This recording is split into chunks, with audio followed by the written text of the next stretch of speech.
बोलो सीता राम राम, बोलो राजा राम राम।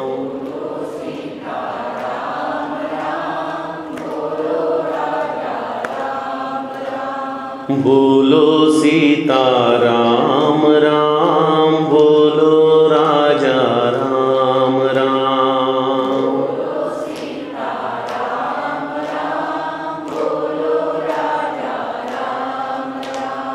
बोलो सीता राम राम, बोलो राजा राम राम।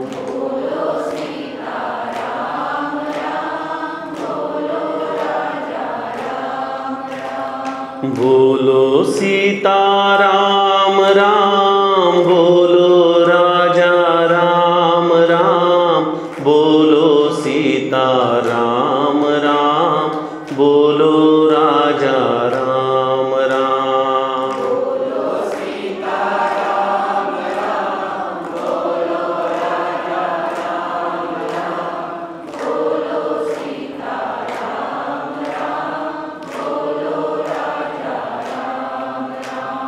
बोलो सीता राम राम, बोलो राजा राम राम।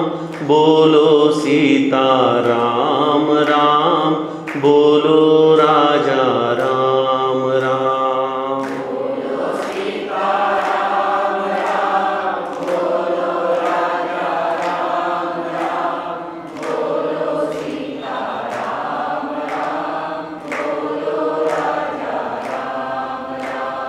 बोलो सीता राम राम, बोलो राजा राम राम। बोलो सीता राम राम, बोलो राजा राम राम। बोलो सीता राम राम, बोलो राजा राम राम।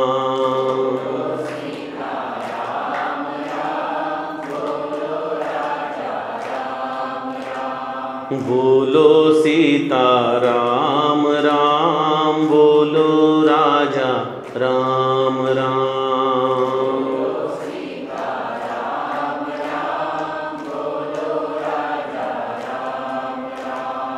बोलो सीता राम राम, बोलो राजा राम राम।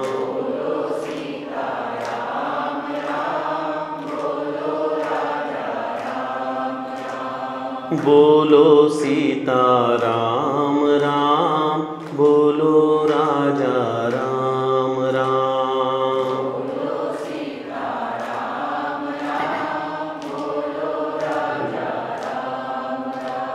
जानकी जीवन स्मरण जय जय राम।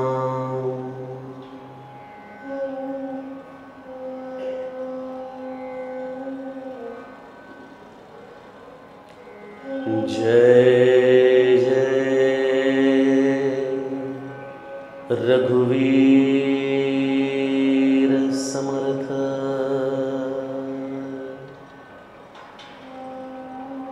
जयाचा जनी जन्म, नामार्थ झाला।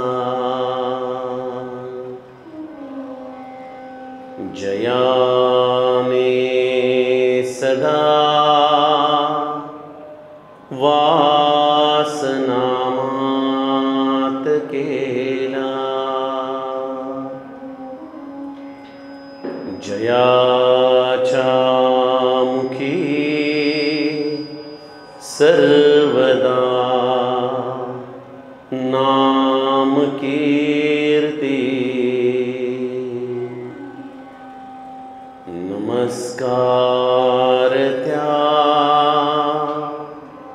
ब्रह्म चैतन्य मूर्ती। सद्गुरुनाथ महाराज की जय। श्रोता वक्ता श्री राम समर्थ।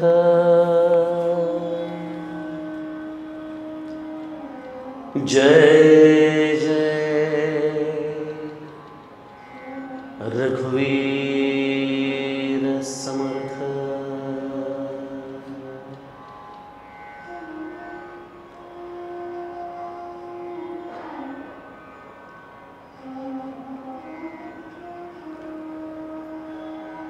श्री राम आपल्या सर्वांच्या हृदयस्थ वसणाऱ्या आत्मारामास साष्टांग प्रणिपात करून माता आनंदमयीच्या या पावन आश्रमभूमीमध्ये उपस्थित सर्व श्रोते बंधू भगिनींना व्यासपीठावरून माझं सप्रेम वंदन। ज्या गुरुदेव रानडेंच्या पुण्य तत्वाचं चिंतन करण्यासाठी आपण सर्वजण एकत्रित इथं उपस्थित आहोत, अशा गुरुदेवांच्या चरणी देखील सर्वप्रथम विनम्र अभिवादन करतो। आम्ही गुरुदेवांना तर पाहिलं नाही, परंतु ज्यांना गुरुदेवांनी पाहिलं अशा आमच्या कुलकर्णी आजी आज जातीने इथं उपस्थित आहेत, त्यांना देखील विनम्र अभिवादन। सर्व आयोजक मंडळ ज्यांनी माझ्यासारख्या अनाधिकारी व्यक्तीला गुरुदेवांच्या बद्दल बोलण्यासाठी म्हणून इथं बोलवलं, ते आपल्या सर्वांना मनःपूर्वक धन्यवाद देतो। आणि आज गुरुदेवांच्या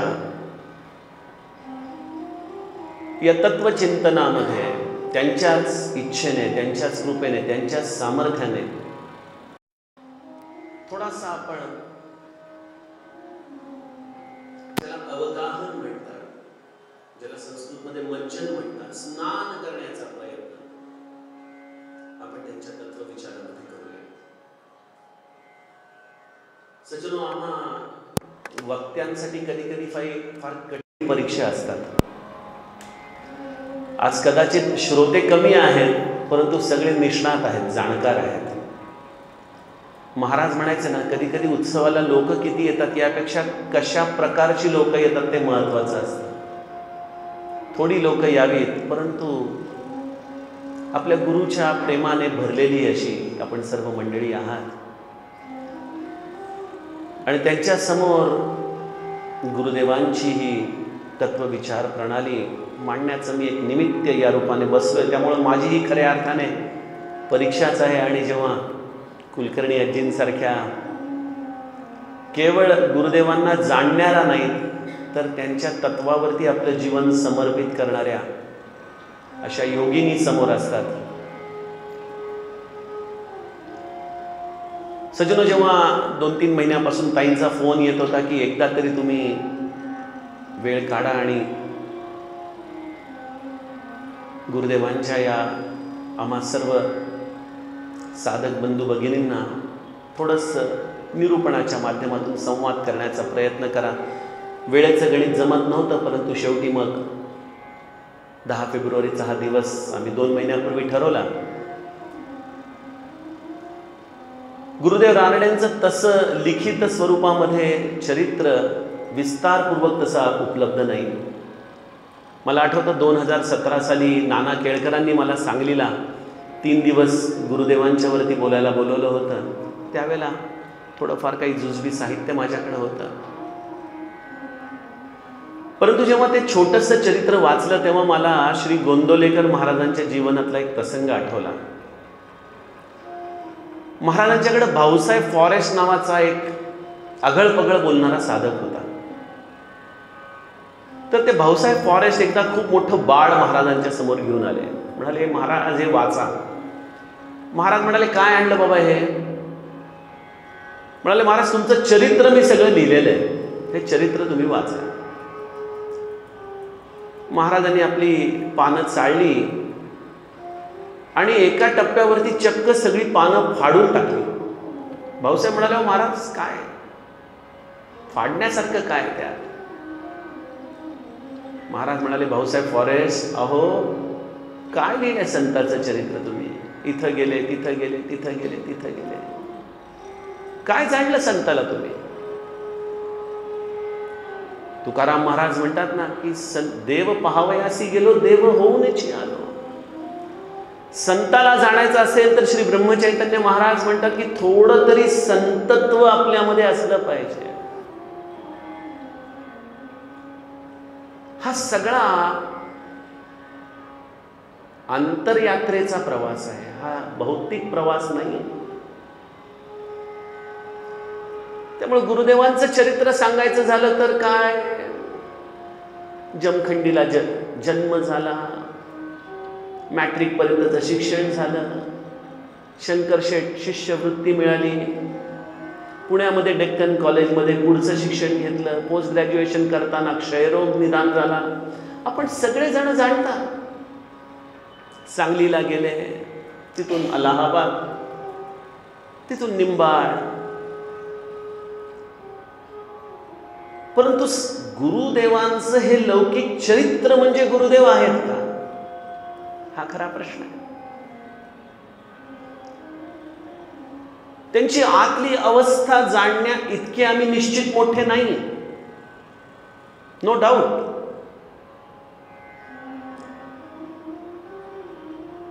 परंतु जसं महिम्न स्तोत्रामध्ये आपण म्हणतो ना की महिम्न पारंते परम विदुषो यज्ञ सदृशी स्तुतीर ब्रह्मादीनाम अपि तद वसन्नास्त्वयि पुरा.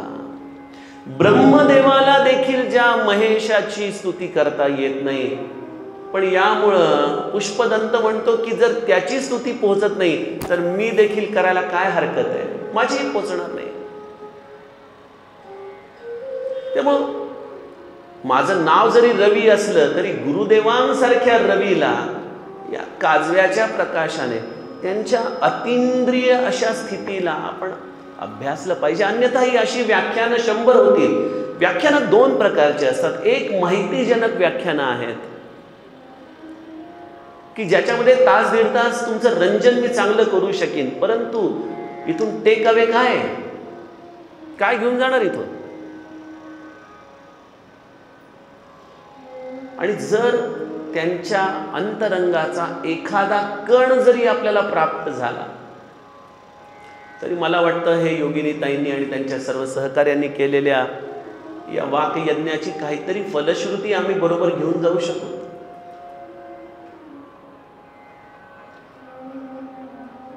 त्यामुळे गुरुदेवांच्या बाबतीमध्ये त्यांची ही अंतरंगाची स्थिती जाणताना चरित्र उपयोगाचं नाही, ते आधारभूत आहे, ठीक आहे, परंतु त्याला जाणण्यासाठी एक वेगळी गुरुकृपेची दृष्टी हवी. आणि मी श्री महाराजांना हेच सांगत होतो की महाराज, गुरुदेवांच्या बद्दल बोलण्याची आमची कुठली पात्रता नसताना त्यांची ही अंतरंगाची स्थिती शब्दात कशी मांडायची? मुळात जे शब्दातीत आहे, जे कल्पनातीत आहे ते ब्रह्म शब्दामध्ये मांडण्याचा हा प्रयोग. परंतु यावेळेला 2 आधार उपयोगाला आले बघा. एक, ज्या आमच्या ब्रह्मचैतन्य महाराज गोंदवलेकरांना ज्यांनी विश्वामध्ये प्रसिद्ध केलं, ज्यांचं चरित्र सर्वांपर्यंत नेऊन दिलं, असे आमचे सर्वांचे आदरणीय परमपूज्य केशवराव बेलसरे, ज्यांना गुरुदेवांचा एक विद्यार्थी या रूपाने सहवास मिळाला आणि त्यांच्या स्वतःच्या जीवन साधनेवरती ज्यांचं अनन्य साधारण असं प्रभाव होता, असे पूज्य बाबा बेलसरे त्यांच्या निरूपणांमधून गुरुदेवांची नामाविषयी असलेली अनन्यता मी गोंदवल्यामध्ये ऐकलेली आहे. त्यामुळे तो एक विचार धागा उराशी होता, परंतु तो देखील पर्याप्त नव्हता. पण दुसरा अत्यंत महत्वाचा आणि ज्या दृष्टीतून गुरुदेवांना निहाळता येतं, तो तत्वधागा मला अत्यंत हृदयाच्या जवळचा वाटतो आणि तो म्हणजे श्रीमद दासबोध. जो दासबोध हा गुरुदेवांचा आराध्य ग्रंथ होता. बरं, तो त्यांनी स्वतःच्या इच्छेने स्वीकारलेला नाही. त्यांचे सद्गुरू भाऊसाहेब उमदीकरांच्या नित्य साधनेतला हा दासबोध. आणि या दासबोधाची वरती ज्यांची तत्वचिंतनाची बैठक आहे असे गुरुदेव रानडे, आणि त्याच दासबोधाला आमच्यापर्यंत आणणारे आमचे समर्थ, आमचे श्री महाराज. आणि त्यामुळं एखाद्या संताचं जर खऱ्या अर्थाने थोडंसं अंतरंगाचं दर्शन करायचं असेल तर मला वाटतं श्रीमद दासबोध हा त्या संताच्या अंतरंगाला जाणण्यासाठी सर्वकालीन निकष आहे. जर तुम्ही त्या भावनेतून दासबोधाकडे पाहत असाल तर. योगिनीताईंचा मला फोन आला की दादा कुठल्या विषयावरती बोलणार आहात, काय बोलणार आहात. आणि त्यावेळेला दासबोधातल्या 5व्या दशकातला विमल ज्ञान निरूपणातला समास, ज्यामध्ये समर्थ ज्ञानाची लक्षणं सांगतात. समर्थ म्हणतात ऐक ज्ञानाचे लक्षण. ज्ञान म्हणजे आत्मज्ञान. पाहावे आपणासी आपण या नाव ज्ञान. समर्थांनी ज्ञानाची अतिशय परखड, स्पष्ट, सुलभ अशी व्याख्या आम्हाला करून दिली आहे. पाहावे आपणासी आपण या नाव ज्ञान.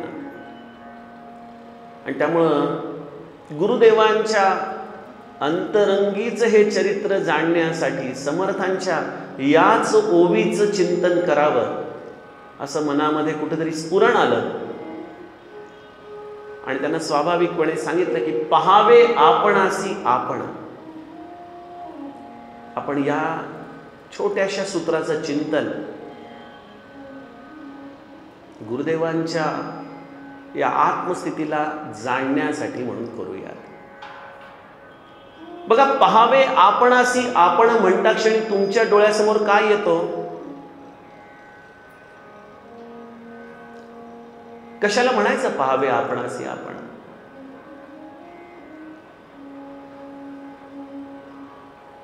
किंबहुना जगामध्ये अशी कुठली भौतिक स्थितीच नाही जी आपल्याला पाहावे आपणासी आपण या वाक्याचं यथार्थ चिंतन घडवून देऊ शकेल. तुम्हाला माहिती आहे, आरसा देखील खोटं बोलतो. ज्या आरशामध्ये तुम्ही स्वतःला पाहता लौकिक दृष्टीने, भौतिक दृष्टीने, तो देखील तुमची मिरर इमेज तुम्हाला देत असतो. उजव्याचं डावं करतो, डाव्याचं उजवं करतो. तुम्ही जसे आहात तसे न्याहाळण्याची कुठलीही भौतिक वस्तू या जगामध्ये नाही. मग पाहावे आपणासी आपण हे तर आत्मस्वरूपाचं ज्ञान आहे, आत्मस्वरूपाची गोष्ट आहे. इथं आपल्या स्वतःचं दर्शन आपल्याला करायचं आहे. मी कोण आहे हे मला शोधायचं आहे. मला खऱ्या माझ्या मीचा शोध लावायचा आहे. आणि त्या मीचा शोध लावणं आणि त्या आपल्या आत्मस्वरूपाला जाऊन भेटणं, ही स्थिती पाहावे आपणासी आपण आहे.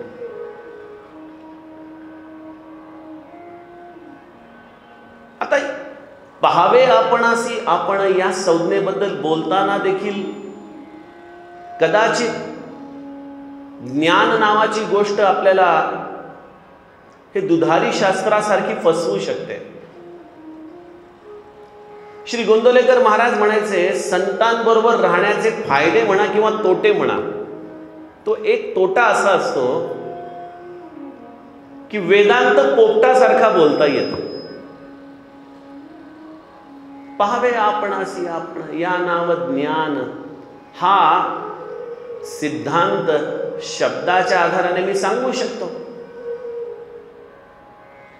या सिद्धांतामध्ये दडलेला अनुभव कोण सांगणार?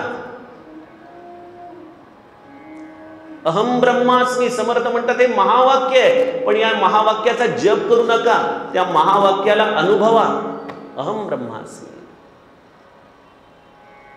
पण या अहम ब्रह्मास्मी या स्वरूपाला जाणलेलं कोणीतरी चालतं बोलतं व्यक्तित्व जर असेल तर आम्हाला थोडासा आधार मिळू शकतो. अन्यथा ज्ञान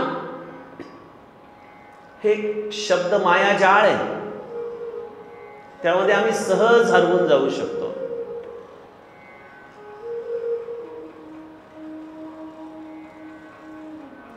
एकदा एका माणसाचा मित्र त्याला बऱ्याच वर्षानंतर भेटायला येतो.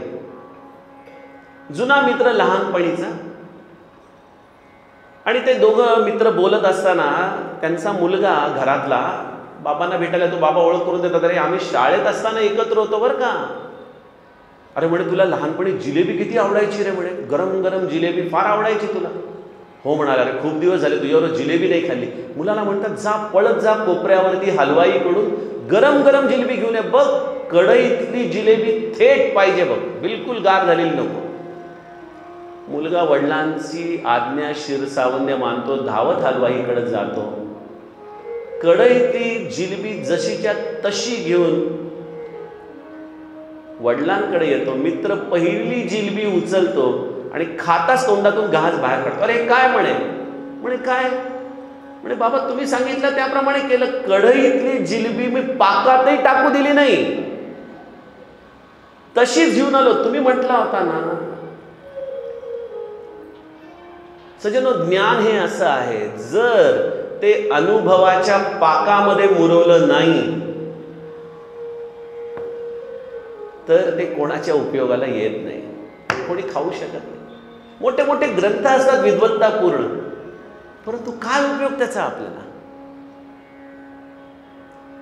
पण गुरुदेवांच्या बाबतीमध्ये मात्र त्यांचं ज्ञान त्यांनी अनुभवतीच्या पाकामध्ये घट्ट मुरवलं, अत्यंत मधुर केलं आणि असं ज्ञान आमच्या मुखापर्यंत आणून ठेवलं की बाळांनो, हे आहे आत्मज्ञान. याला म्हणतात पाहावे आपणासी आपण. इतकं सुलभ. आमचे महाराज म्हणतात ना, जशी माऊली ग्रास देते मुलाला, तसे बोधुनी ज्ञान पाजी जनाला. जसं आई लहान मुलाला घास घास भरवते, त्याप्रमाणे गुरुदेवांनी आत्मज्ञानाची प्रक्रिया साधकापर्यंत आणलेली आहे. हे गुरुदेवांचे विश्वावरती झालेले उपकार आहेत. विश्वावरती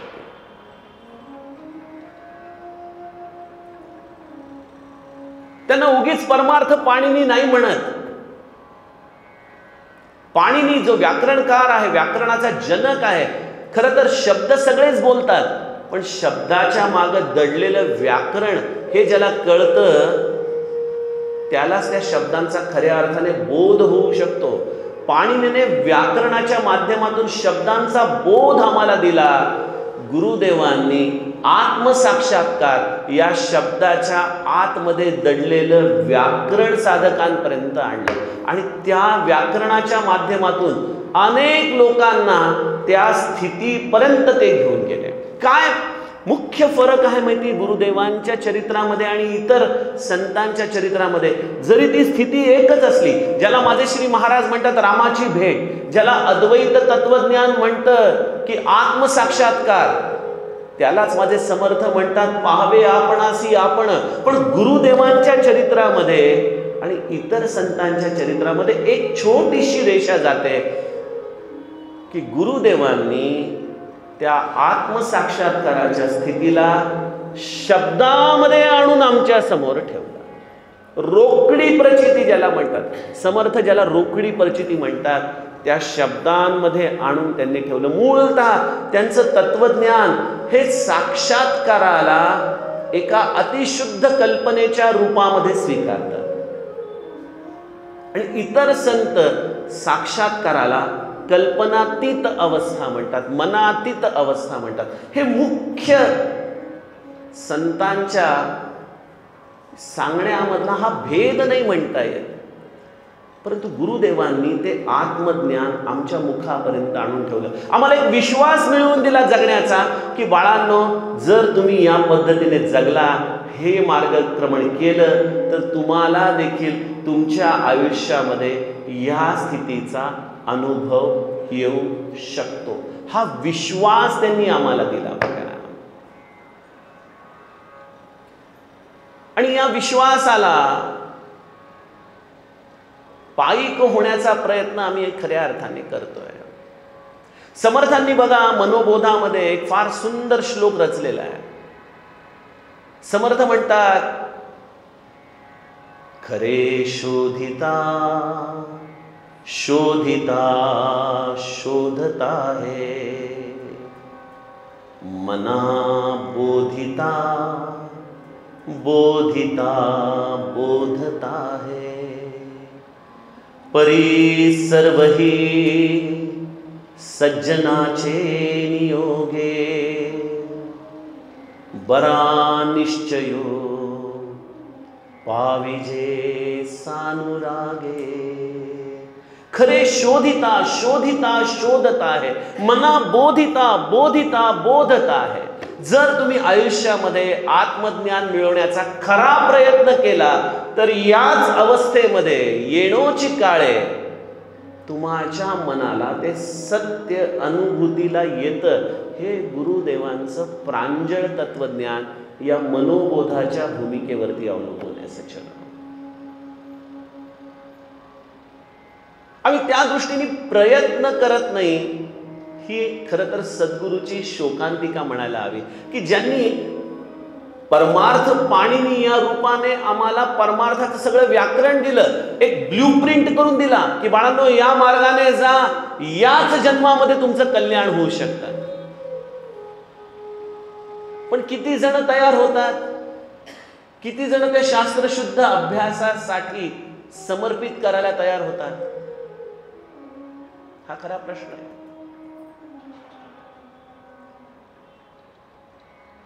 आणि त्यामुळे सज्जनो, गुरुदेव रानडेंना या आत्मसाक्षात्काराची जी स्थिती त्यांनी स्वतः अनुभवली,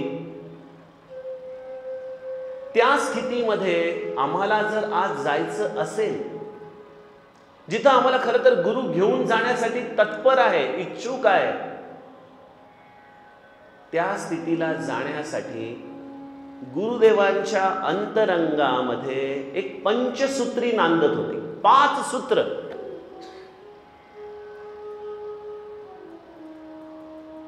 आणि त्या पंचसूत्रीच्या आधाराने जर आम्ही आमचा साधन प्रवास केला, तर मला निश्चित खात्री आहे की त्या अंतरंगाच्या स्थितीचा अनुभव आम्ही देखील घेऊ शकतो. हा अनुभव काही केवळ स्पेशल कॅटेगरी मधल्या लोकांसाठी नाहीये. ज्याने ज्याने म्हणून प्रयत्न केला, ज्याने ज्याने म्हणून स्वतःला शोधण्याचा प्रयत्न केला, त्याला त्याला त्याच्या स्वरूपाची स्थिती प्राप्त झालेली आहे. आणि हे करायचं असेल तर गुरुदेवांच्या जीवनातली ही पंचसूत्री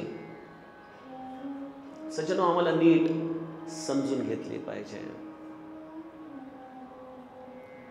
पहिली गोष्ट जी गुरुदेवांच्या चरित्रामध्ये, त्यांच्या साधन प्रवासामध्ये आपल्याला दिसते,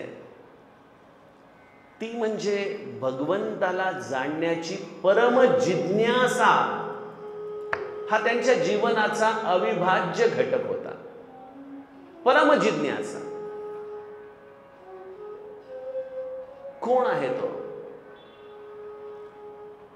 ज्याला वेदांनी देखील नेती नेती म्हटलेलं आहे, असा हा भगवंत, असा हा ईश्वर आहे तरी कोण? हे माझं स्वरूप आहे तरी काय? मनोबोधामध्ये समर्थ एका ठिकाणी किती सुंदर प्रश्न टाकतात. वसे हृदयी देव तो कोण कैसा, उसे आदरू साधकू प्रश्न ऐसा. वसे हृदयी देव तो कोण कैसा. हा देव कोण आहे जो माझ्या हृदयामध्ये राहतो. उसे आदरू साधकू प्रश्न ऐसा. देहे टाकिता देव कोठे राहतो, पुढे मागुता ठाव कोठे पाहतो. हा देव जो हृदयामध्ये राहतो तो हा देह टाकल्यानंतर जातो कुठं, त्याला कुठं शोधायचं, कुठं प्राप्त करायचं. सज्जनो, हा प्रश्न गुरुदेवांना त्यांच्या आयुष्याच्या अतिशय लहानपणी पडला बरं का. आणि गंमत अशी आहे की आज वयाच्या कदाचित संध्याकाळी जरी आम्ही आलेलो असलो तरी आम्हाला हा प्रश्न पडत नाही. प्रश्न पडत नाही. अरे मी कोण. बघा, आपण आपल्या स्वतःला विचारा, मी कोण. काय येतो उत्तर आपल्या डोळ्यासमोर. मी अमुक अमुक, माझं नाव अमुक अमुक, मी यांचा मुलगा, मी या घरातला, हे माझे वडील. आपल्या सगळ्या आयडेंटिटी आमच्या या देहाच्या आधाराने आहेत. परंतु आम्हाला खरंच कोणाला कळत नाही की हा देह टाकीता ठाव कोठे पाहतो. कुठं जातो आपण, कुठून येतो,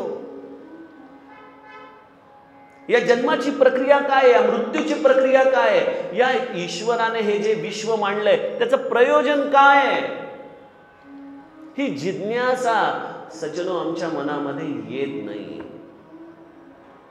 आणि गुरुदेवांना ही जिज्ञासा वयाच्या 17व्या-18व्या वर्षीच आली बरं का. त्यांचा एक मित्र होता कलप्पा नावाचा. तो आणि गुरुदेव म्हणजे तेव्हाचे श्रीराम पोहायला जायचे. आणि एक दिवशी गुरुदेव पोहता पोहता बुडू लागले. तेव्हा ह्याने मित्राने त्यांना बुडता बुडता वाचवलं, किनाऱ्यावरती आणलं. त्यामुळे विशेष त्याच्याविषयी त्यांच्या मनामध्ये प्रेम होतं. हा कलप्पा भाऊसाहेब उंदीकरांच्याकडे जाऊन अनुग्रह घेऊन आला आणि त्यांच्या माध्यमातून गुरुदेव आपल्या गुरुपर्यंत पोहोचले. साधन दिलं, साधना सुरू झाली. पहिल्यांदा साधना सकाम होती. आम्ही लोक देखील नामस्मरण करतो, कुठली तरी साधना करतो, काहीतरी हेतूने करतो, काहीतरी उद्देशाने करतो. गुरुदेवांना त्यावेळेला वाटत होतं की आपण नेहमी शाळेमध्ये दुसरे येतो, परंतु मॅट्रिकमध्ये आपण प्रथम यावं आणि बघू नामस्मरण आपल्याला मॅट्रिकमध्ये पहिलं आणतं की नाही. या विचाराने त्यांनी नामस्मरण चालू केलं. आणि गंमत अशी झाली की ते मुंबई विभागामध्ये प्रथम आले. त्यांना शिष्यवृत्ती मिळाली. अहो, इतकंच काय, जमखंडीच्या राजाने हत्तीवरून साखर वाटली की आमच्या परगण्यातला मुलगा मुंबई प्रांतात पहिला आला. काय होतं ना, नामाची परीक्षा घ्यावी, काही हरकत नाही. ही जिज्ञासाची परीक्षा घ्यावी, काही वाईट नाही. पण आमचं असं होतं की आम्ही आयुष्यभर परीक्षाच घेत राहतो. हे झालं की नाम खरंय, हे झालं की नाम खरंय, हे झालं. एकदा त्याच्यावरती विश्वास बसल्यानंतर गुरुदेवांनी आयुष्यभर नामाकडं काहीही मागितलं नाही, काहीच मागितलं नाही. इतकं की या डेक्कन कॉलेजमध्ये असताना जेव्हा मेंदूचा क्षयरोग याचं निदान झालं तेव्हा त्यांचा मित्र यायचा, भगवद्गीता वाचायचा येऊन, आणि भगवद्गीतेचे श्लोक त्याच्या समोर म्हणायचा. आणि त्या श्लोकांमधून त्यांना एकच मनामध्ये भूमिका तयार झाली की जर या आजारातून जगलो, वाचलो, तर पुढचं उर्वरित आयुष्य हे आपण भगवत शोधासाठी वापरायचं फक्त.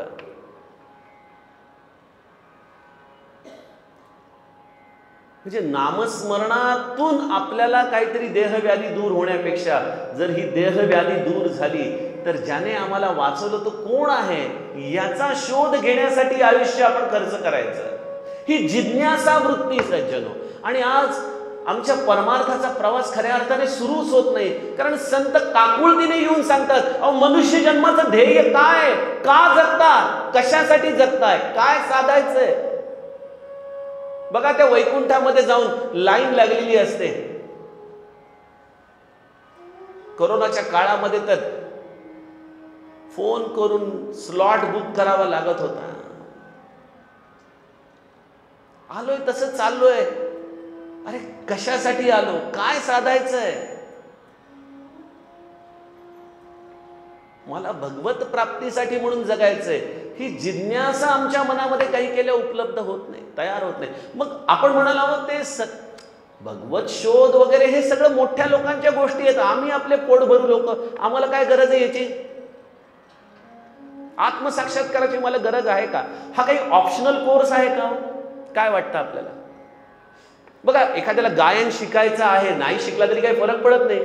चित्रकला शिकायची आहे, नाही शिकला तरी फरक पडत नाही. तसं आत्मज्ञान नाही मिळवलं तर नाही मिळवलं, काय फरक पडतो. कला आहे ना एक.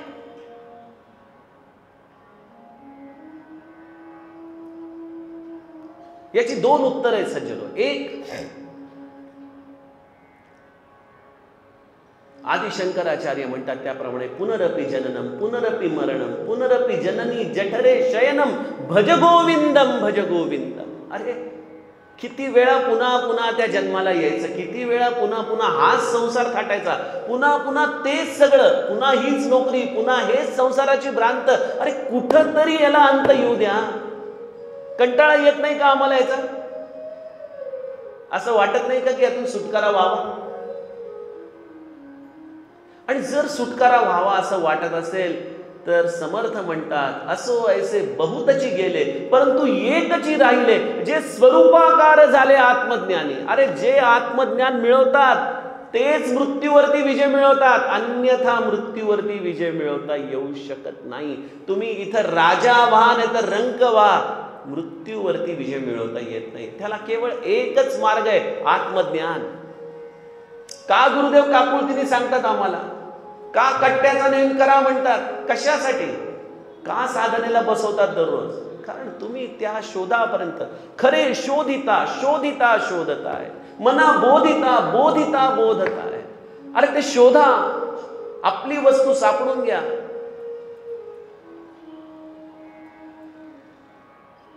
त्या आत्मसाक्षात्कारापर्यंत जाण्यासाठी संत आम्हाला वारंवार आर्जव करतात आणि आम्हाला हेच सांगतात की हा पर्याय नाहीये, ही अनिवार्यता आहे मनुष्य जीवनाची. आणि हेच जीवन आहे जे तुम्हाला हा विवेक देईल, तुम्हाला जगण्याचं ध्येय देईल, प्रयोजन देईल. जागे व्हा, आता तरी जागे व्हा. पण ही आमची एक फार मोठी झोप आहे, जी काही केल्या संपत नाहीये. ऐकायला बरं वाटतं, छान आहे, 1.5 तासानंतर आपलं पुन्हा संसार बरा. आम्ही जागे होत नाही सज्जनो.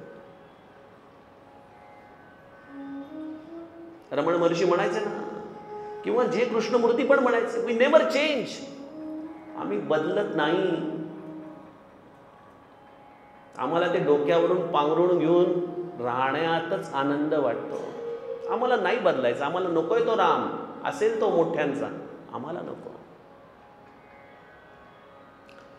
खऱ्या अर्थाने जर जिज्ञासा जीवनात निर्माण झाली, जीवन दुःख जर आली ना, तर जीवन दुःख आली तर समजून घ्या भगवंताची तुमच्यावरती विशेष कृपा आहे. तो तुम्हाला संधी देतोय. जीवनाची निष्फळता समजून घ्या आणि लागा अध्यात्माच्या दिशेने.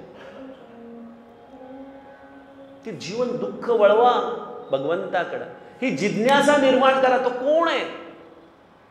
तिन्ही लोक जेथोनी निर्माण झाले, तया देवरायासी कोणी न बोले, जगी थोरला देव तो चोरला असे. हा थोरला देव कोण आहे जगामध्ये, जो लपलाय, सापडत नाही. शोधा त्याला. आणि गुरुदेवांच्या चरित्राचं बीज पहिलं आहे ते जिज्ञासेमध्ये आहे. त्यामुळे गुरुदेवांचा साधक व्हायचा असेल, त्यांच्या बोधाला जर पूर्णपणे आपल्याला प्राप्त करायचं असेल, तर मनःपूर्वक आपल्या स्वतःच्या अंतरंगामध्ये या शोधाच्या विषयी, या बोधाच्या विषयी जागृती झाली पाहिजे. ही जिज्ञासा, ही भावना हीच आम्हाला पुढच्या टप्प्याकडे घेऊन जाते. एकदा का ही जिज्ञासा निर्माण झाली ना की तो जीव आपल्या या साधन मार्गाच्या प्रवासामधून हटत नाही. गुरुदेव अनुग्रह झाल्यानंतर आता सकाम साधनेतून बाहेर पडलेत. जे काही किरकोळ 10वीच्या परीक्षेपर्यंत सकाम साधना झाली तेवढीच. त्यानंतर डेक्कन कॉलेजला आले. इंग्रजांचा जमाना. सगळे कोटा बुटामध्ये राहणारे लोक अशा कॉलेजमध्ये गुरुदेव रानडे धोतर नेसून यायचे. जेवायला बसताना सोळ्यामध्ये बसायचे, शेंडी ठेवायचे. लोकांना कदाचित कुतूहल वाटायचं, परंतु इंग्रजांना आदर वाटायचा की अरे हा मनुष्य आपल्या स्वतःच्या स्वधर्मावरती चाललाय, त्याला काहीतरी एक वेगळं जीवनात साधायचंय. प्रोफेसर लोकांच्या अत्यंत कौतुकाचा असा हा विद्यार्थी होता. आणि या सगळ्या डेक्कन कॉलेजच्या प्रवासामध्ये आपल्या गुरुच्या विषयी अनन्य प्रेम गुरुदेवांच्या चरित्रामध्ये आपल्याला दिसतं. त्यामुळं अतींद्रिय हा प्रवास जो आहे आत्मसाक्षात्काराचा, त्यामध्ये पहिला टप्पा होता जिज्ञासा, अतिशय मनपूर्वक संशोधन स्वतःचं करण्याची इच्छा. दुसरा टप्पा होता तो म्हणजे गुरुदेवांची आपल्या सद्गुरूवरती असलेली अनन्य श्रद्धा. ही अनन्य श्रद्धा निरंतर गुरुदेवांना आपल्या सद्गुरूचा स्वप्न दृष्टांत मिळवून द्यायची. अनेकदा स्वप्नामध्ये येऊन भाऊसाहेब त्यांच्याशी संवाद करायचे, मार्गदर्शन करायचे. इतका तादात्म्य भाव झाला होता आपल्या गुरुशी की बऱ्याचदा स्वप्नामध्ये घडणाऱ्या घटनांप्रमाणे तिकडे घडामोडी घडत असायच्या.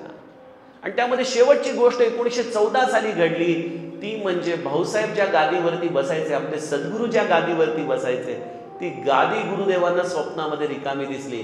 आणि तोच दिवस होता भाऊसाहेबांनी आपला देह ठेवला होता. किती तादात्म्य भाव असावा, किती तादात्म्य भाव. आणि या तादात्म्य भावासाठी काही लागत नाही बरं का. आमच्या श्री महाराजांच्या पत्नी होत्या ना धाकट्या, ज्यांचं नाव सरस्वती आई, त्याही सरस्वती आईनी नावाने असले तरी त्या अंध होत्या, दिसायचं नाही. अशी संध्याकाळची 5-5:30ची वेळ होती एकदा. आणि महाराज कुठेतरी काशी यात्रेला निघून गेलेले. त्यांच्या सेवेमध्ये जी दासी होती तिने सहज विचारलं, आई साहेब कधी येणार महाराज, येतील का म्हणे, काय करत असतील का आत्ता म्हणे. आई साहेबांना विचारलं दासीने. काय सांगावं आई साहेबांनी पदराशी चाळा करता करता, ते ना आत्ता ओसरीवरती उभं राहून तांब्याने पाणी पितायत म्हणे. या दासीने आई साहेबांना सांगितलं. या दासीने कुठेतरी नोंद ठेवली, कुठली तारीख होती, काय वाजलेत. आणि नंतर महाराजांना तिने सहज एकदा भेटल्यानंतर विचारलं, महाराज एक विचारू का. महाराज म्हणाले बोला. म्हणाले महाराज अमुक अमुक दिवशी इतक्या इतक्या वाजता आपण काय करत होता. महाराज म्हणाले मी त्यावेळेला ओसरीवरती उभा राहून तांब्याने पाणी पित होतो. ती बाई अवाक झाली. म्हणाले महाराज. महाराज म्हणाले आंधळीने सांगितलं ना तुला. हा तादात्म्य भाव आहे सज्जनो आपल्या गुरुशी. आणि गुरुदेवांनी आयुष्यभर आपल्या सद्गुरूवरती अनन्य श्रद्धा, अनन्य निष्ठा ठेवली. बघा त्यांनी अनंत ग्रंथ लिहिलेले आहेत, पण त्यातला सगळ्यात प्रथम ग्रंथ कुठला आहे त्यांचा, नित्य नेमावली. आपल्या गुरुच्या नित्य उपासनेतल्या सगळ्या श्लोकांची, अभंगांची पुस्तिका ही गुरुदेवाने सर्वात प्रथम लिहिली, नित्य नेमावली.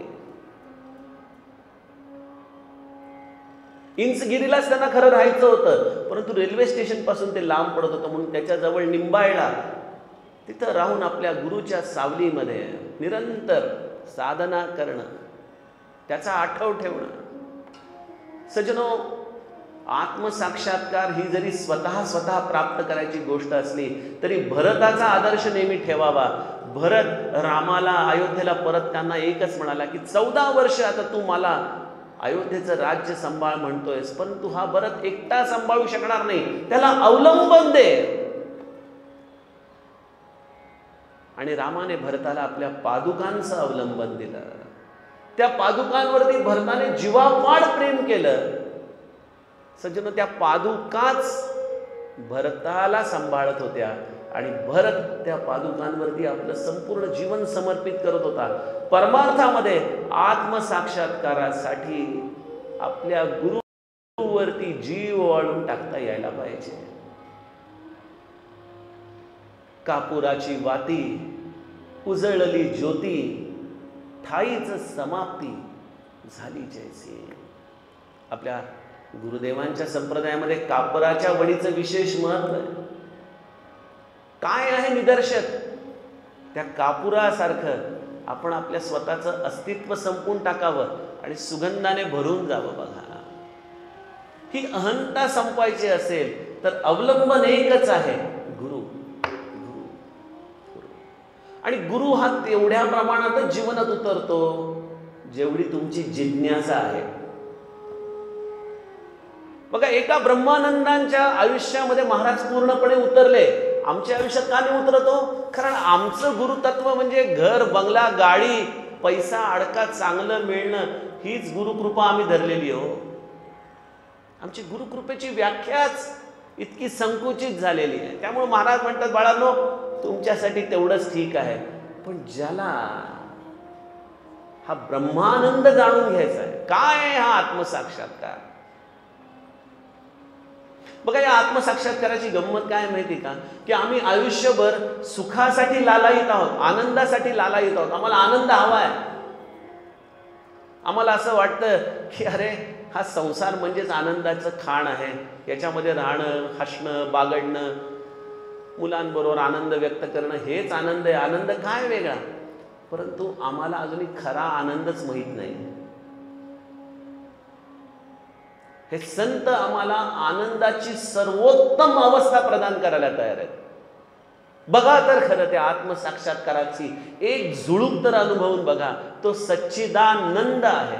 तो सच्चिदानंद तुम्हाला त्या आनंदाचा अनुभव द्यायला बसलेला आहे, जो आनंद या जगातल्या कुठल्याही भौतिक गोष्टीमध्ये नाही.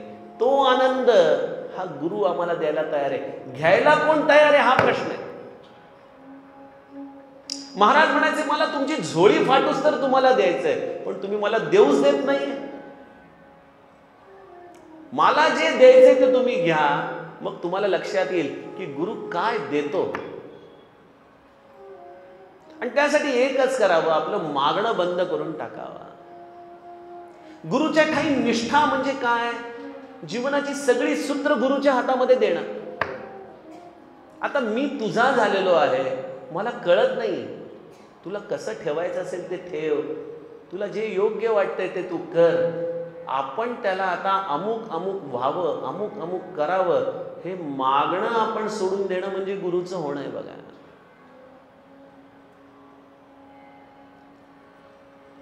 अशा या गुरुला गुरुदेवांनी आपल्या जीवनामध्ये पूर्णपणे उतरवलं, त्यांची पूर्ण कृपा प्राप्त करून घेतली. बघा, एखाद्या भांड्यामध्ये जर पाणी भरायचं असेल तर त्या भांड्याला काय व्हावं लागतं? रिकामं व्हायला पाहिजे. तो रिकामा झाल्याशिवाय त्यामध्ये जसं पाणी येऊ शकत नाही, त्याप्रमाणे गुरुची कृपा आतमध्ये येण्यासाठी आमचं चित्त रिकामं करावं. बघा, आपलं मागणं सोडून द्यावं, बंद करावं.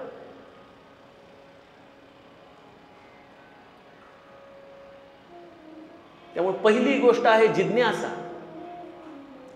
दुसरी गोष्ट आहे आपल्या गुरुच्या वरती अनन्य श्रद्धा. गुरुदेवांनी एकेका टप्प्याने हा ब्ल्यूप्रिंट प्रमाणे प्रवास केलेला आहे आणि त्यामुळं हा अतींद्रिय असा ब्रह्मज्ञानाचा अनुभव ते स्वतः घेतात आणि केवळ स्वतःच घेऊन थांबत नाहीत, तर आमच्यासारख्या सामान्य जीवांसाठी देखील ते उघडा करतात. गुरु या शब्दाचा फुल फॉर्म काय केलाय गुरुदेवांनी?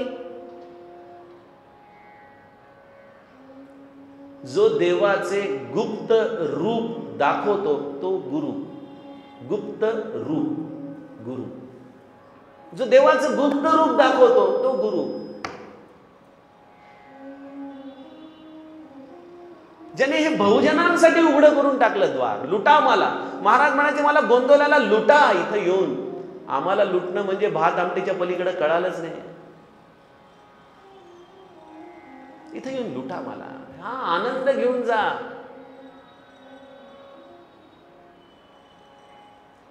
जे रिकामे झाले ते सज्जनो या गुरुच्या कृपेने पूर्णपणे भरले गेले.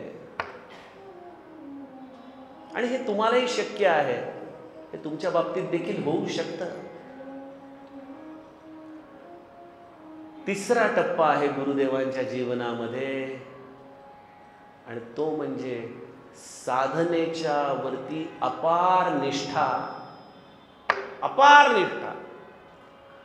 जर कदाचित इतिहासामध्ये साधनेच्या वरती अपार निष्ठा असलेल्या साधकांची यादी तयार करण्यात आली तर गुरुदेवांचं नाव हे सर्वप्रथम ठरेल.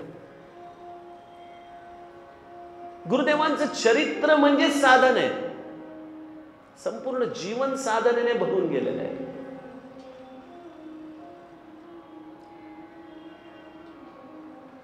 बघा, साधनेवरती असा जो जीव ओवाळून टाकतो ना, खऱ्या अर्थाने असा शिष्य आपल्या सद्गुरूला धन्यता मिळवून देतो. बघा, असं शिष्य मिळणं हे सद्गुरूचं भाग्य असावं लागतं. मी म्हणतो भाऊसाहेब उमदीकरांचं हे भाग्य आहे की त्यांना गुरुदेवांसारखे शिष्य मिळाले. नाम तर त्यांनी सगळ्यांना दिलं. किती लोकांना दिलं असेल भाऊसाहेबांनी नाम, पण त्या नामाला गुरुदेवांसारखं प्राणापलीकडे सांभाळणारे किती जण आहेत.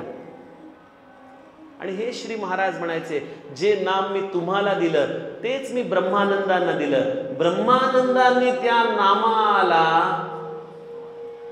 आपल्या जीवनाचं सर्वस्व मानलं. तुम्ही मानत नाही. यामध्येच तो नामाचा काय दोष. दोष तुमच्यात आहे, कारण की तुम्ही नामाला सर्वस्व मानत नाही.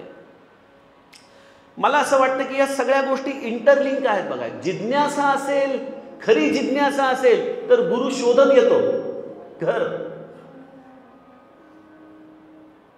तुमच्यात जर जिज्ञासा निर्माण झाली तर तुम्हाला गुरु शोधावा लागणार नाही, गुरु तुम्हाला शोधत येईल.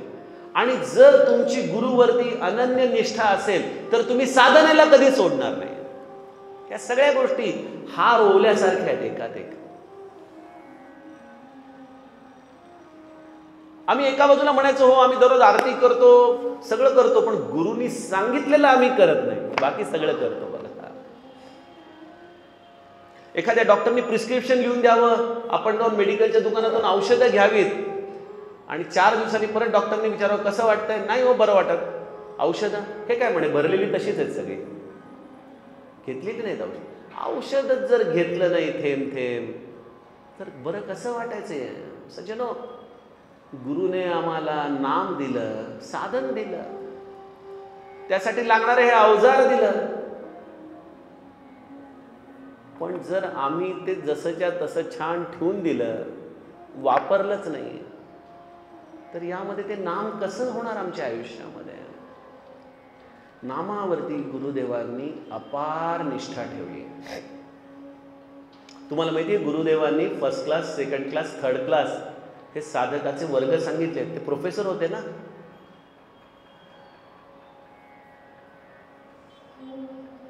सहा तास आणि त्याच्यावरती ज्याची बैठक दररोजची आहे तो 1st क्लास विद्यार्थी. 3 तासाच्या वरती ज्याची बैठक आहे तो 2nd क्लासचा विद्यार्थी. आणि 3 तासाच्या खाली ज्याचं साधन आहे तो 3rd class. We have no class.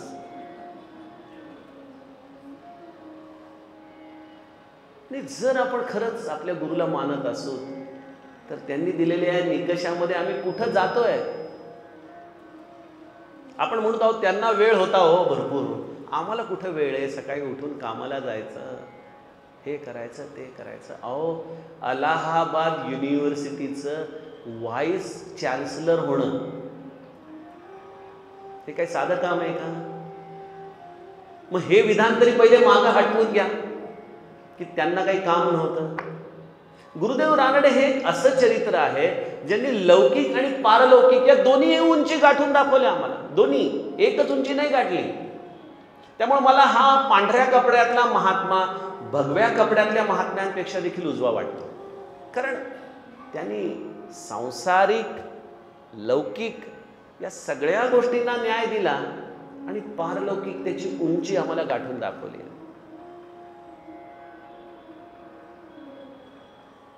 आता आम्हाला तर कधी काही राष्ट्रपती भेटायला येणार नाही. गुरुदेवांना राष्ट्रपती भेटायला आले आणि त्यावेळेला नेमका त्यांचा जपाचा वेळ सुरू होणार होता. गुरुदेवांना सांगितलं राष्ट्रपती आलेत भेटायला. ते म्हणाले बाबा त्यांना थांबावं लागेल, नामानी सोडल्यानंतर मी त्यांना भेटेन म्हणाले. कॉपी करू नका बरं का, नाहीतर कोणी नको असलेला मनुष्य आला भेटायला की सांगायचं नामानी सोडल्यावर भेटतो. ह्यातला मतितार्थ समजून घ्या की सुप्रीम व्हॅल्यू काय आहे.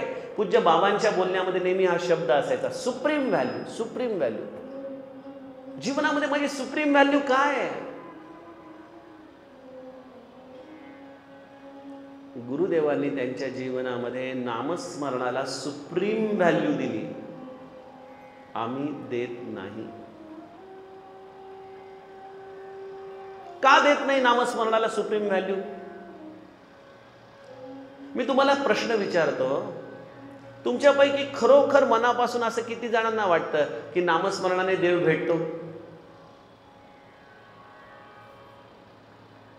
खरंच वाटतो का कुठेतरी कणभर साशंकता आहे?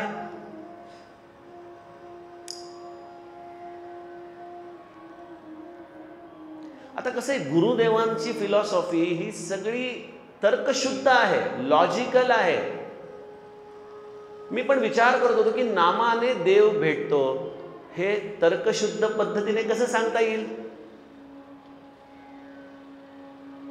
बघा, नामस्मरण करतो म्हणजे आपण काय करतो, ध्यान करतो म्हणजे आपण काय करतो. इथं आनंदमयी माईंची एवढी सुंदर सुंदर रूपं आहेत, चेहऱ्यावरचे त्यांचे भाव आहेत, ध्यानमग्न अवस्था आहे, सहज ध्यान आहे.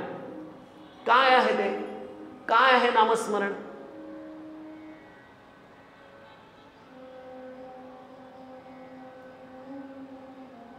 अचपळ मन माझे नावरे आवरिता. हे आमचं चौफेर विखुरलेलं जे मन आहे, त्या मनाला सहजपणे विना कष्ट शांत करण्याचा प्रयत्न, याचं नाव आहे साधन. ठीक आहे, ही व्याख्या पटती आहे. एखादं गढूळ पाणी आहे, त्याला तुरटी लावली की शांत ठेवलं, अर्ध्या तासाने बघितलं तर स्वच्छ पाणी वरती आलेलं असतं. ही अर्धा तास, 1 तास, 2 तास, 3 तास हे लगेच होणाऱ्या गोष्टी नाही आहेत. गुरुदेवांनी आयुष्यभर हे साधन केलं. बघा, कुठली साधी गायन कला घ्या. आज कितीतरी हजारो गायक या पुणे शहरात असतील, पण प्रत्येक गायक तयार व्हायला त्याला 12 वर्ष द्यावी लागतात. मग नामसाधना तुम्हाला आज मिळाली आणि उद्या काहीतरी साक्षात्कार झाला पाहिजे अशी का अपेक्षा? ह्याला वेळ द्यावा लागेल, हळूहळू वेळ द्यावा लागेल. मी म्हणतो 5 मिनिटापासून सुरुवात करा. होऊ द्या मन बेफान, जसं असेल तसं. हळूहळू हळूहळू हळूहळू मनाच्या वृत्ती शांत होतील, स्थिर होतील, नितळ होतील. हा सगळा मळप खाली बसेल आणि मग एकदा मन शांत झालं, स्थिर झालं, स्वस्थ झालं की या मनाचा एक गुणधर्म काय माहिती का? मनाचा आणि वृत्तीचा इन्व्हर्सली प्रपोर्शनेट असा संबंध आहे. इन्व्हर्सली प्रपोर्शनेट म्हणजे काय मराठी शब्द आहे बाबा त्याला? म्हणजे जेवढं मन जड तेवढी वृत्ती संकुचित असते.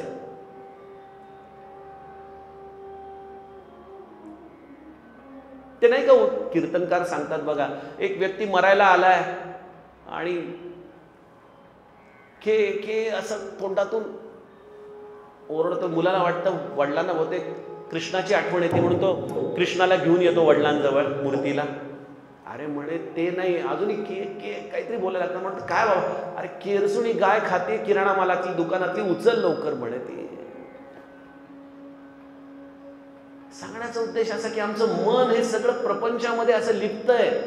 अहो अगदी मरणाच्या वेळेला देखील प्रपंचच आठवत आम्ही मरतो बघा.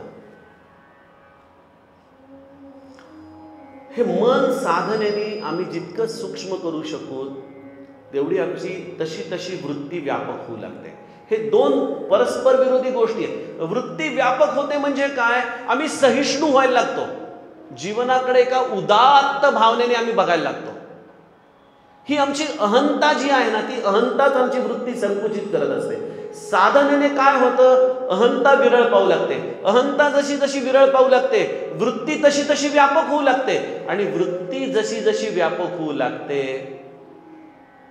सज्जनो, तसा तो परमात्मा आमच्यामध्ये भरायला लागतो, कवेत यायला लागतो आमच्या. आणि संतांची वृत्ती एवढी परम व्यापक होते की ती विश्वमनाला आपल्या कवेमध्ये धारण करते. विश्वमनाला. मग हे घडतं कधी, कोणाच्या बाबतीत घडतं, जो नित्य नेमाने साधन करतो, जो आपल्या मनाला आवरतो, जो आपल्या मनाला या साधनेची शिस्त लावतो. सज्जनो, त्याचं मन सूक्ष्म होतं. ज्याचं मन सूक्ष्म होतं त्याची वृत्ती व्यापक होते. ज्याची वृत्ती व्यापक होते त्याला परमात्मा स्वरूपाचं दर्शन होतं. म्हणून नामाने भगवंताचं दर्शन होतं. हे तर्कशुद्ध नामाची भगवत दर्शनाची भूमिका आहे. आणि गुरुदेवांनी हा आपला रियाज, याला रियाजच म्हटलं पाहिजे, ही साधना ही कधी सोडली नाही. कारण रामकृष्ण परमहंस म्हणायचे ना की एखाद्या खरकट्या भांड्याला बाहेरून घासण्यापेक्षा आतून जास्त घासावं लागतं. त्याप्रमाणे सज्जनो, हे मनाचं मळब जे आतमध्ये साठलेलं आहे, बाहेरून आम्ही दिखावे करू तो पारमार्थिक असण्याचे, टिळा लावून, गळ्यात माळा घालून, परंतु याने अंतरंगीचा हा मळब कसा जायचा. त्यामुळे हा पांढऱ्या कपड्यातला साधू हा या 20व्या शतकामध्ये आमच्यासाठी परमवंदनीय आहे. ज्याने वृत्ती लौकिकामध्ये जाऊनही त्या मनाला सतत परमशुद्ध ठेवलं, परमहंस भूमिकेमध्ये तो राहिला. आणि त्यांची नामाची बैठक ही केवळ साधनेपुरती मर्यादित नाही राहिली. नामाने त्यांच्या चित्त प्रवृत्तींना 24 तास व्यापून टाकलं बघा.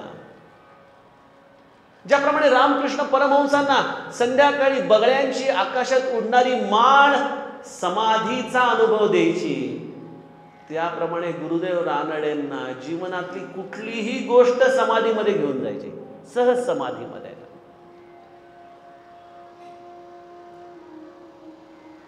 आयुष्यभर प्रकृती ही सतत त्रास देणारी ठरली. बघा, आपण म्हणतो नामस्मरणाला खूप अनुकूलता पाहिजे, पण गुरुदेवांनी इतकी साधनेची प्रतिकूलता कोणाकडे नव्हती, हे लक्षात घ्या. 71 वर्षाचं आयुष्य, त्यामध्ये 18व्या वर्षी पुनर्जीवन झालेलं. या राहिलेल्या उर्वरित आयुष्यामध्ये गुरुदेवांचं भोजन काय होतं माहितीये?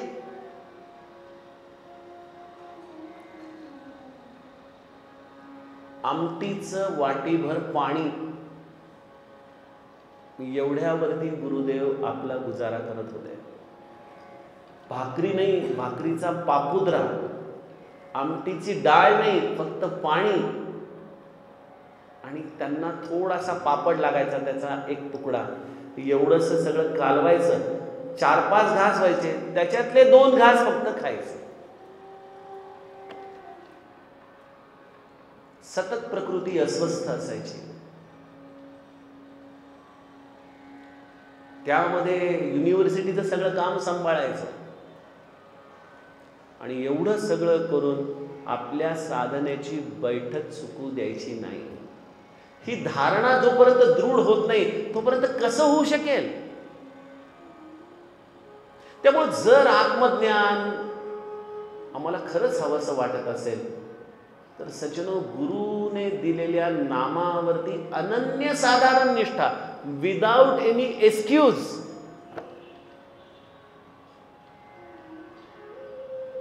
जर आम्ही ठेवू शकलो तर या जन्मामध्ये काहीतरी प्रगती होऊ शकेल.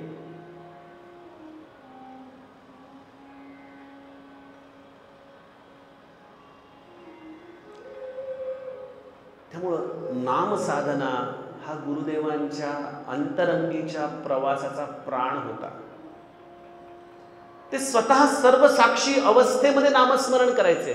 नामस्मरणामधली ही पुढची पायरी होती त्यांची, की जिथं ते स्वतःच्या चित्त प्रवृत्तींचा अभ्यास करत करत सजगतेने नामस्मरण करायचे.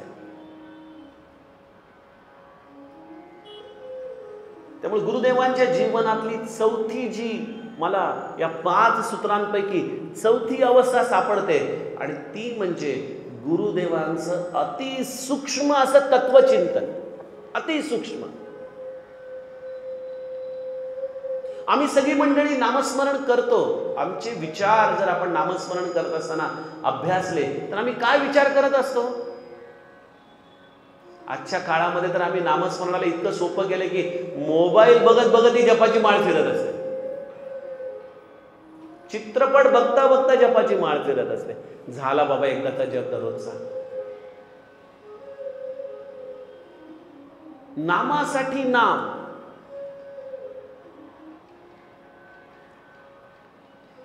हा कन्सेप्टच आजच्या काळामध्ये आम्ही हरवून बसलोय बघा. नामामध्ये बसणं म्हणजे काय? आपण आपल्या स्वतःला भेटणं आहे. बहुधा दिसा आपुली भेटी झाली, विदेहीपणे सर्व काया निवाली, समर्थ म्हणतात. अरे आपल्या स्वतःला भेटा.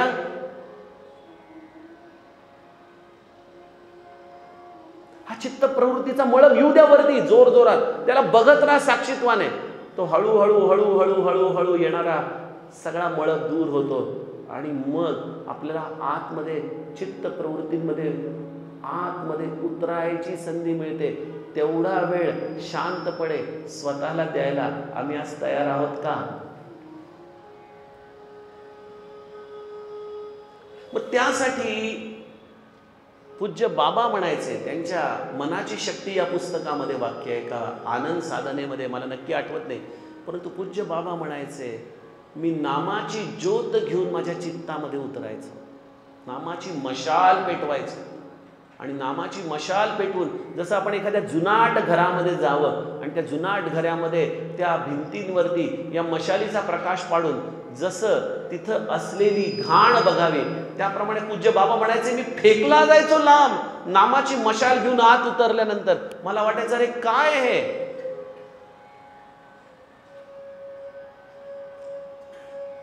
सज्जनो, नामस्मरणामध्ये ही सर्व साक्षी अवस्था घेऊन जर आम्हाला नाम घ्यायचं असेल तर पूज्य गुरुदेवांच्या प्रमाणे तत्वचिंतन, तत्वाचं चिंतन हा त्यांच्या जीवनाचा चौथा सूत्राचा भाग होता.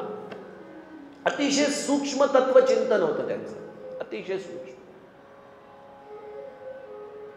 बघा किती संतांच्या सांगण्यामध्ये आपल्याला एकसूत्रता सापडते. समर्थांचा एक श्लोक आहे, तो श्लोक मी नंतर सांगतो, पण त्याच्या आधी गुरुदेवांचा सिद्धांत सांगतो. सेंटर ऑफ युनिव्हर्स हा गुरुदेवांचा सिद्धांत आहे. Centre of universe.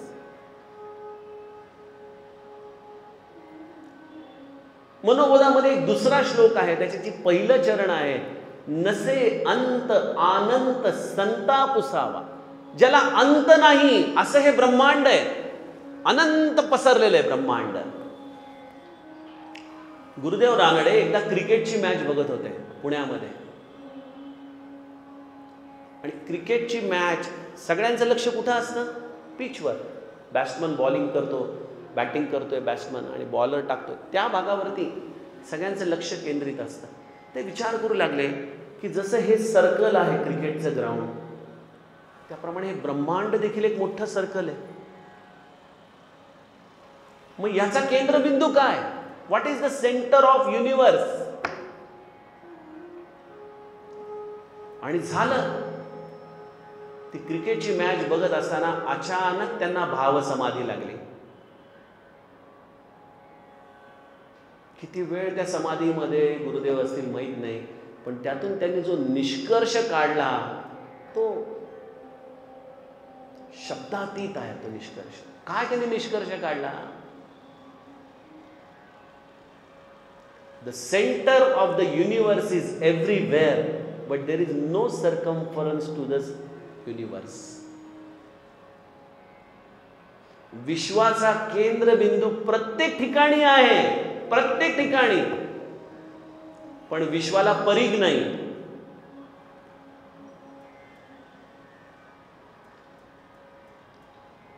आपण म्हणाला हे तत्वचिंतन ठीक आहे, पण ह्याचा आमच्या जीवनाशी काय अर्थ आहे? सज्जनो, हे सगळं गुरुदेवांच्या कृपेचं फळ आहे की हे मी समर्थांच्या जेव्हा दृष्टीतून बघतो की हे सगळे सिद्धांत काय आहेत, तेव्हा हे सिद्धांत जीवनाला अपरिमित आनंद देणारे सिद्धांत आहेत. केंद्र म्हणजे काय? जिथं सगळी सत्ता एकवटलेली असते ते केंद्र. गुरुदेव म्हणतात या विश्वाचा केंद्रबिंदू सर्व ठायी आहे. तुम्ही कुठलाही एक अणुरेणू घ्या, तो अणुरेणू विश्वाचा केंद्रबिंदू आहे, कुठलाही. आणि हे तत्वचिंतन त्यांना कुठल्या पुस्तकातून झालं नव्हतं. त्यांचं एकदा सहज आकाशाकडे दृष्टी लागली आणि त्यांना एक प्रचंड मोठा प्रकाशाचा झोत आकाशामध्ये दिसला. पहिल्यांदा एका केंद्रबिंदूमध्ये दिसला, नंतर एका प्रचंड मोठ्या हनुमंताच्या रूपामध्ये दिसला, आणि त्यानंतर सगळं आकाश एका प्रचंड ऊर्जेने भरून गेलेलं गुरुदेवांच्या अनुभूतीला आलं. त्यातून त्यांच्या लक्षात आलं की ईश्वरीय ऊर्जेचा स्रोत या अणुरेणूंमध्ये भरून उरलाय. प्रत्येक अणुरेणूमध्ये हा ईश्वर भरून उरला आहे. प्रत्येक केंद्रबिंदूमध्ये तो आहे.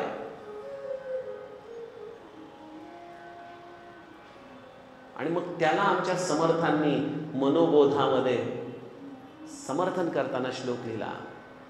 नभे वावरे जो अणुरेणू काही, रिता ठावया राघवे वीण नाही.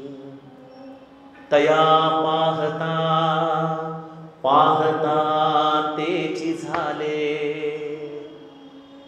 तेथे लक्ष आलक्ष सर्वै बुडाले.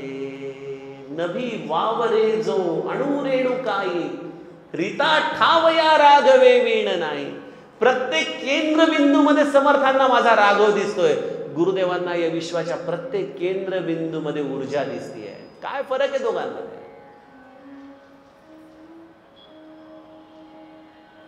मग आत्मसाक्षात्कार काय आहे? समर्थ लगेच काही श्लोकांनंतर आत्मसाक्षात्काराची भूमिका सांगतात, जी गुरुदेवांनी या तत्वचिंतनातून, निरंतर केलेल्या तत्वचिंतनातून साधली. कळे आकळे रूप ते ज्ञान होता, तेथे आटली सर्व साक्षी अवस्था. मने उन्मने शब्द कुंठित राहे, तोगे तोची तो राम सर्वत्र पाहे. तोगे तोची तो राम सर्वत्र पाहे. हा आहे संतांचा आत्मसाक्षात्कार. जर विश्वाचा केंद्रबिंदू प्रत्येक ठिकाणी आहे, तर तो माझ्या शरीराच्या अणुरेणूंमध्ये पण आहे, तो तुमच्यामध्येही आहे, तो प्रत्येक ठिकाणी आहे. मग तोगे तोची तो राम सर्वत्र पाहे. तोच राम सर्वत्र भरून उरला आहे. महाराज म्हणायचे नामस्मरणाने आत्मसाक्षात्कार होतो हे नक्की, परंतु ज्याने समजून समजून नाम घेतलं त्याला ती स्थिती लवकर प्राप्त होते. गुरुदेवांनी नामाला समजून घेतलेलं आहे बघा. आणि आपण म्हणालो आहोत ते फार मोठ्या लोकांचं त्यांचा बुद्ध्यांक चांगला असेल, आम्ही थोडेसे दगड आहोत, जड आहोत, आम्हाला कसं कळायचं हे? एक लक्षात घ्या, तत्वचिंतन जर बुद्धिप्रधान असतं ना, तर ते गुरुदेवांच्या बरोबरच संपून गेलं असतं, ते अजरामर झालं नसतं. तत्वचिंतन हे जेव्हा अनुभवाच्या मुशीतून वरती येतं, आत्मसाक्षात्काराचा जेव्हा त्या प्रत्येक तत्वचिंतनाला ओलावा असतो, तेव्हा ते तत्वचिंतन अजरामर होऊन जातं.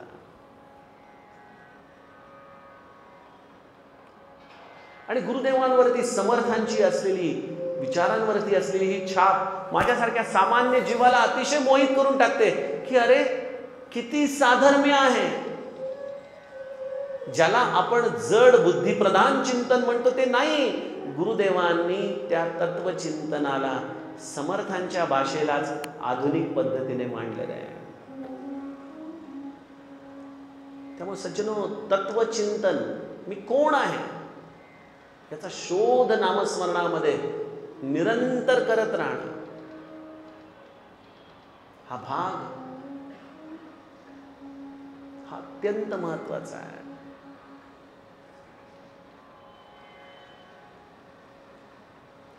त्यामुळं गुरुदेवांचं जे जीवनाचं सगळ्यात मोठं अंग होतं ते म्हणजे त्यांची शब्दसंपदा, त्यांची व्याख्यानं, त्यांची पुस्तकं.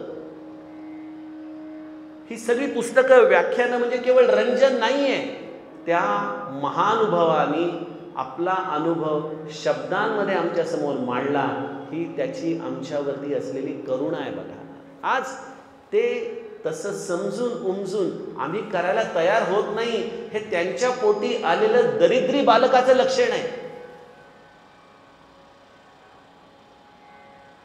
पण जो खरा त्यांना पायी होऊ पाहतो, तो त्यांच्या या विचारांचं चिंतन करेल, साधनेचा मार्ग घट्ट धरेल, जिज्ञासू अवस्था जीवनामध्ये ठेवेल, सद्गुरूवरती आपला अनन्य भाव, श्रद्धाभाव ठेवेल. आणि त्यातून पाचवी आणि शेवटची अवस्था गुरुदेवांच्या जीवनामध्ये आली, आणि ती म्हणजे शरणागती. शरणागती, शरणागती. कारण की तत्वचिंतनाला दुसरा दुधारी मार्ग आहे, तो म्हणजे अहंतेचा. तुमची अहंता वाढू शकते, तुमचं बुद्धी प्रामाण्य तुम्हाला त्या ईश्वरी साक्षात्कारापासून दूर घेऊन जाऊ शकतं. परंतु गुरुदेव निरंतर शरणागत राहिले. आणि शरणागत कोणाची राहिले? या समस्त पंचमहाभूतांना शरणागत राहिले. कारण तोघे तोची तो राम सर्वत्र पाय, तोच राम सर्वत्र भरलेला आहे. मी पण तोच आहे, मग माझं इथं वेगळं अस्तित्व ते काय? त्यामुळे एवढं तत्वज्ञान लिहूनही ते कधी उपाधीमध्ये अडकले नाहीत.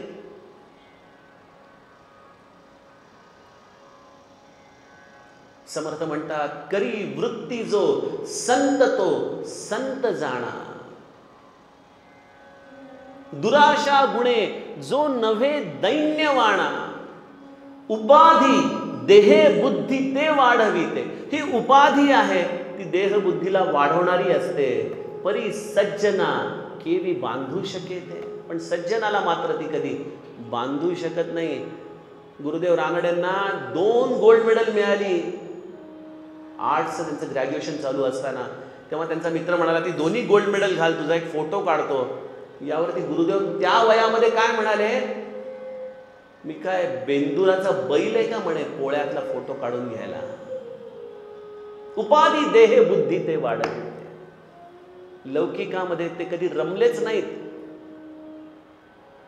कधी सर्वसामान्यांच्या समोर, मी व्हाईस चान्सलर आहे अलाहाबाद युनिव्हर्सिटीचा, सर्वपल्ली राधाकृष्णन माझे मित्र आहेत, या भूमिकेत जर ते राहिले असते तर कदाचित रिटायरमेंट नंतर कुठल्या तरी मोठ्या शहरामध्ये गव्हर्नमेंटच्या बंगल्यामध्ये आपलं आयुष्य त्यांनी उर्वरित व्यतीत केलं असतं. पण ते आले कुठं? निंबाळला, खेडेगावात, सगळ्या असुविधांमध्ये. का? कारण उपाधी देह बुद्धी ते वाढविते. अरे या उपाधींमध्ये काय राम आहे? त्यापेक्षा माझ्या गुरुच्या घराजवळ मला राहायला मिळतंय.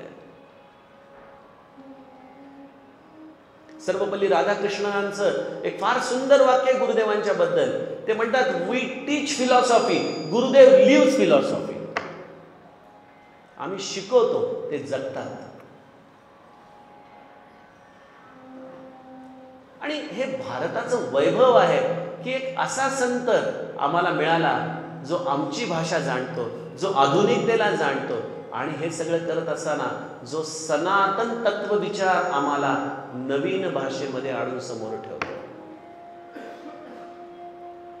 आणि आत्मसाक्षात्कारासारखी अवस्था देहाच्या संपूर्ण प्रतिकूलतेमध्ये ज्यांनी मिळवली,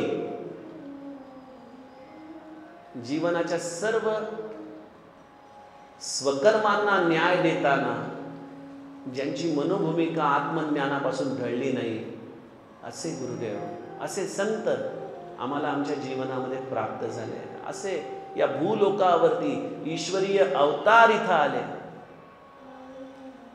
आणि त्यांनी आम्हाला हा आत्मज्ञानाचा मार्ग सजनो उघडा करून दिला. ही केवढी मोठी कृपा आहे, केवढा मोठा विश्वास त्यांनी आम्हाला दिला की तुम्ही मनापासून नामस्मरण करा, बैठकीने नामस्मरण करा, तत्व विचाराने नामस्मरण करा, शरणागत भावनेने स्मरण करा, सद्गुरु निष्ठ होऊन जीवन जगा, तुम्हाला तो राम याच जन्मामध्ये भेटेल. हा केवढा मोठा विश्वास आहे आमच्यासारख्या लोकांसाठी. त्यामुळं आज मला असं वाटतं की या निरूपणाच्या आधाराने जर काही टेक अवे घेऊन जायचा असेल तर तो एकच न्यावा की मनापासून नामस्मरणाला लागावा. मनापासून आपला कट्ट्याचा नेम जो आहे, जो गुरुदेवांनी आखून दिलेला आहे, निदान फर्स्ट क्लासचा विद्यार्थी नाही झालो तर थर्ड क्लासचा तरी होणार नाही ना, याची काळजी घ्यावी. आणि त्यांना आवडतं म्हणून नामस्मरण करावं. कारण नाम ही अशी रेल्वे गाडी आहे की ती फक्त आपण पकडायची असते, पुढचे अनुभव आपोआप येत राहतात, आपोआप गोष्टी घडत जातात. तर तेवढं आपण मनापासून नामस्मरणाचं हे रेल्वे सोडू नये. गुरुदेवांनी दाखवलेल्या मार्गाचा विचार करत करत साधन करावं आणि आपल्या जीवनाला परिपूर्ण करावं. हीच खऱ्या अर्थाने गुरुदेवांना आपण आदरांजली देऊ शकतो. तर अशा आज मला 1.5 तासाचा वेळ दिला. 4:45ला आपलं निरूपण सुरू झालं, त्यामुळे 6:15 झालेले आहेत. निरूपणाची वेळ संपत येत आहे. तेव्हा आपण शांतपणे गुरुदेवांचा हा अंतरंगीचा प्रवास जाणून घेतला. त्यामधून जे काही चांगलं वाटलं असेल ते जरूर घ्या. कदाचित माझ्या बोलण्यामध्ये अनेक चुका असतील, त्या इथंच सोडून द्या. पण जेवढं चांगलं आहे तेवढं आचरणात आणा, म्हणजे मग या वाकयज्ञाचा खरा उपयोग सर्वांसाठी होईल. जानकी जीवन स्मरण जय जय राम.